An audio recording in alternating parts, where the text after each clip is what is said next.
E aí, pessoal, tudo certo? A gente vai falar sobre sistema excretor em animais vertebrados, tranquilo? E a gente vai ter um órgão muito conhecido pela gente, que é o rim, né? Na verdade, são os rins.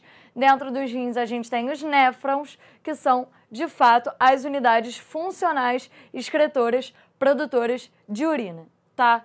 Lembrando quais são os animais vertebrados. A gente vai ter os peixes, os anfíbios, as aves, os répteis e os mamíferos. Tranquilo, gente? Basicamente não, né? São animais vertebrados, né? Todos são animais vertebrados pertencentes ao filo dos cordados, tá? Pessoal, a gente vai ter basicamente aqui os três mesmos processos que a gente encontrava para animais invertebrados. Filtração, ou seja, retirada de substâncias, né? Aqui a gente vai ver que os rins, eles estão muito associados ao sistema circulatório. Então, são filtradas substâncias do sangue, excretas nitrogenadas, certo? Águas, íons, outros solutos, formam, né, um filtrado, são secretadas substâncias ainda do sangue para a região néfrica, tranquilo? Ou seja, substâncias que ainda devem ser eliminadas, e a reabsorção de parte da água e outras substâncias ainda úteis para aquele organismo, tá? A gente vai ver que, embora todos esses animais vertebrados possuam rins como o sistema excretor desses animais, de acordo com o ambiente, a gente vai observar diferentes adaptações. Lembra que quando a gente trabalha excretas nitrogenadas, existem diferentes ambientes: ambiente aquático, ambiente de água doce, ambiente de água salgada, ambiente terrestre, e dependendo do tipo de ambiente, se um ambiente é mais seco ou mais úmido, existem excretas nitrogenadas diferentes que vão ser eliminados. E isso vale também para o funcionamento renal, tranquilo?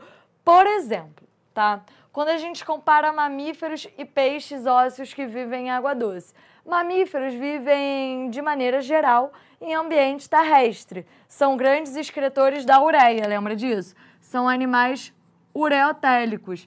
Mas, para além da eliminação, né, desse composto que é eliminado, a gente vai ter um funcionamento renal diferente. No caso dos mamíferos, certo? O rim, ele vai funcionar no sentido de reter a maior quantidade de água que ele pode reter. Claro, isso tem que estar relacionado, certo, com a osmorregulação. Então, o animal, ele precisa eliminar certa quantidade de água, mas o mamífero, ele não pode eliminar muita quantidade de água. Então, o rim desse animal funciona muito mais no sentido de reter água, que é diferente de um peixe que vive em ambiente aquático, né, e principalmente de água doce. Por que principalmente de água doce? Porque lembra o seguinte, esse ambiente, ele é pobre em solutos. Isso quer dizer que o meio é hipotônico em relação ao animal. O meio possui baixa concentração de solutos. Isso quer dizer que o animal, em relação ao meio, é hipertônico. Isso quer dizer que, justamente, por esse meio ser hipotônico e o animal ser hipertônico, ele pode acabar absorvendo muita quantidade de água por osmose, tá? E aí, esse animal, ele vai atuar no sentido de eliminar grande quantidade de água sob a forma da urina, tá? Então, o rim dele, ele vai funcionar no sentido de, como se, entre aspas, né, ele estivesse expulsando mesmo, eliminando a água, tá? É diferente, por exemplo, de um peixe que vive num ambiente marinho, num ambiente salgado, certo? Aqui, ao contrário, o ambiente, ele tem uma alta quantidade de solutos. O meio é do tipo hipertônico, certo? Pessoal, ó, tudo isso tá relacionado ao meio em que ele vive, tá? Vou até colocar aqui para não gerar confusão. Então, isso é o meio que ele vive.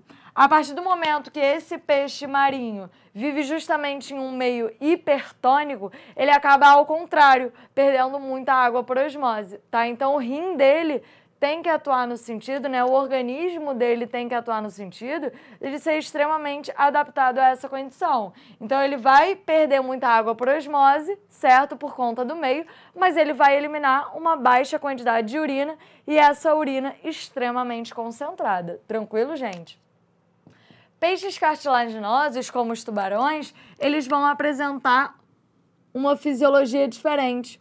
É o que a gente chama de uremia fisiológica. A adaptação desses animais é a seguinte: a partir do momento que eles vivem em um ambiente marinho, em um ambiente salgado, também extremamente hipertônico, eles produzem sais de ureia e eles, como se eles armazenassem, né, eles secretam esses sais de ureia para dentro do sangue. Então, como o sangue fica extremamente concentrado em solutos, certo? Ele mantém uma isotonia, um equilíbrio de concentração dele mesmo em relação ao meio. E por isso ele não vai nem ganhar, nem perder água por osmose, tá? E aí esses sais de ureia vão sendo eliminados através da urina. Tranquilo, gente? Então percebe que a gente tem vários tipos de adaptações diferentes. Aqui as aves marinhas, por exemplo, se alimentam de peixes que vivem justamente no mar. O peixe, né, vivendo no mar, acaba ficando extremamente salgado, rico em solutos, certo? Fora a água do mar, que muitas vezes essa ave ingere. Qual é a característica que ela vai apresentar? Ela vai ter estruturas, né? Ela vai ter glândulas próximas aos olhos delas, que vão eliminar justamente o excesso de sal, tranquilo? Então a gente tem vários tipos de adaptações diferentes para vários tipos de ambientes diferentes, por mais que todos esses animais sejam vertebrados e tenham os rins como o sistema excretor, tranquilo? É isso aí, galerinha, e até a próxima!